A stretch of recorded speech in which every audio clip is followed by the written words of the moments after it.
Assalamualaikum. Selamat petang semua. Hari ni cuaca sangat-sangat elok ya.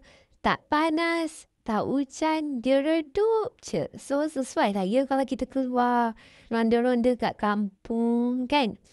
Ni baru-baru masuk dekat pekarangan kampung je, kita dah terserempak dengan kucing yang comel ni. Saya ni kalau je nampak kucing tak ada orang, semua saya panggil Oyen. Tak kisahlah sama ke tak, tapi semua saya akan cakap Oyen.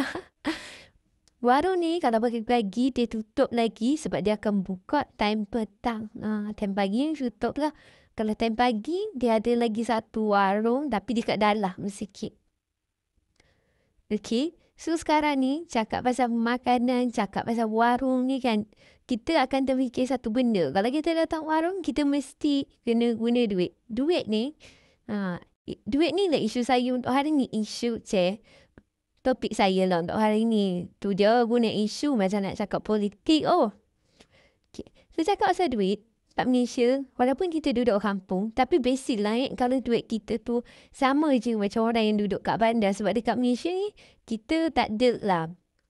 Kita tak ada lah gaji jauh beza ke apa, tak ada.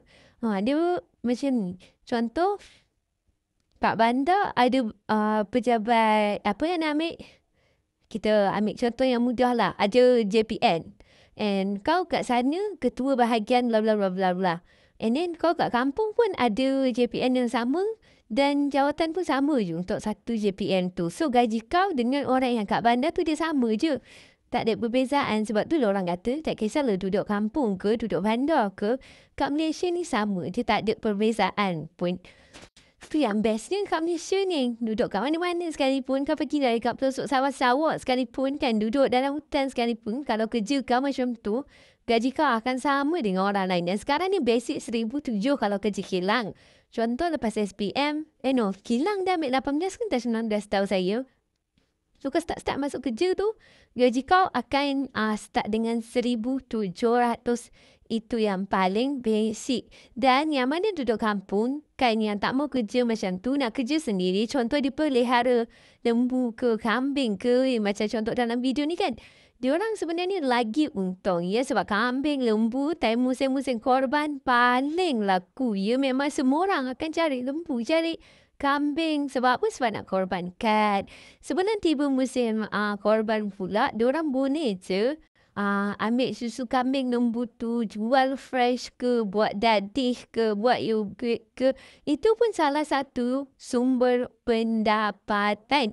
Sebab tu jangan terkejut bila nampak orang kampung kat Malaysia ni rumah dia mewah, kereta dia mewah. Rumah dengan kereta, kalau bagi kami sebagai orang Malaysia, orang kampung kan, bagi kami itu merupakan keperluan, bukan kehendak. Tapi bila orang dari luar negara yang tak berapa maju sangat, bila diorang datang ke Malaysia, diorang nampak, diorang akan kata macam, wow, besar ni rumah dia, besar ni kereta dia. So, diorang akan anggap itu merupakan kehendak. Okay? Tapi sebenarnya tidak. Ia ni merupakan keperluan. Nampak kat situ. Jangankan lembu dengan kambing. Kerbau pun ada orang bela dekat kampung ni.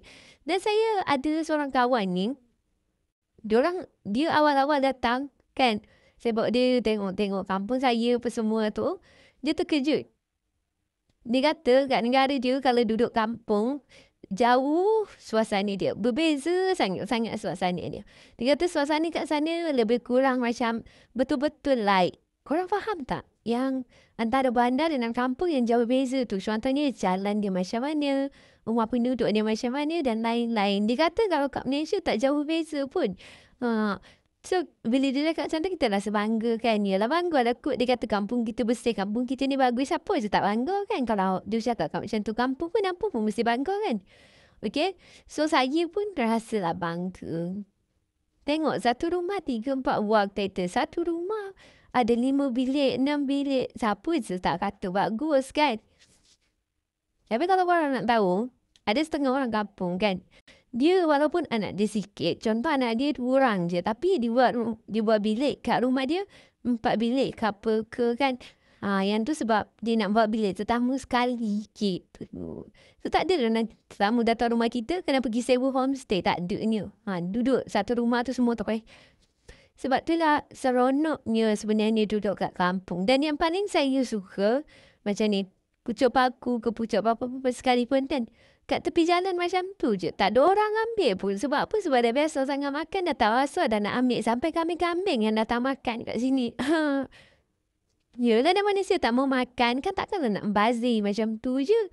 Tu pula kambing mai dia makan kat sini, agak pilih nak makan pun kan. Okay.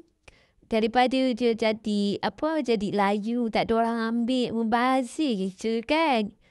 Sekarang ni kita nak jalan lagi ke depan dan ke depan dan ke depan. Sebab nak tunjuk kat korang apa je lagi yang ada dekat kampung ni.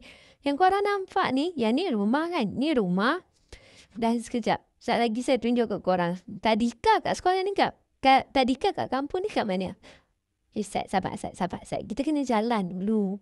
Tadi siapa perasan? Dia perasan lah. Tapi yang itu bahagian belakang Tadika tersebut.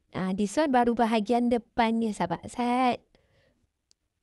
Dia kalau kat Malaysia ni nak buat sekolah ke buat tadika ke apa-apa ke kan, kerajaan memang akan buat dekat tengah-tengah gitu. Kenapa buat kat tengah-tengah? Sebab memudahkan budak-budak untuk pergi dan balik dari sekolah.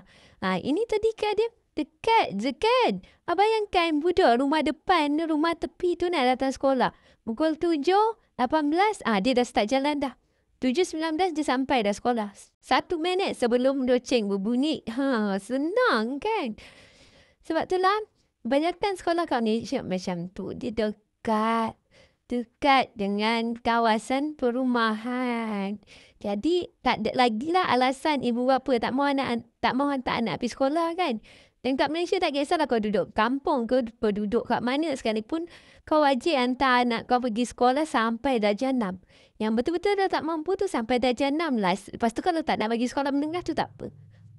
Tapi kalau nampak tiba-tiba kantor budak darjah 3 ikut kopi toreh, toreh getah ke apa ke kan. Memang kena lah kau. Kena denda. Ya, kena denda. Dan selepas tu anak kau diwajibkan sekolah. Sebab apa? Sebab kita tak naklah bagi generasi pada masa depan ni tak reti nak guna, tak ada orang kan. Okay, kita of course nak bagi pandai. Sebab kalau generasi muda makin lama makin pandai, makin maju dah sebuah negara tersebut. Tapi kalau generasi muda kerja dia buat TikTok semua tu kan, jangan haraplah sebuah negara tu nak maju. Ya, memang tak akan maju kalau macam tu perangai generasi masa depannya. Sebab yang tua-tua ni kan, yang sekarang punya pemimpin semua tu, diorang pada masa depan mungkin dah tak ada. So, nak harapkan siapa? Harapkan generasi muda lah. Okay? Jadi, okeylah semua. Sampai sini je video kita untuk kali ni. Jangan lupa like, subscribe and share. Assalamualaikum.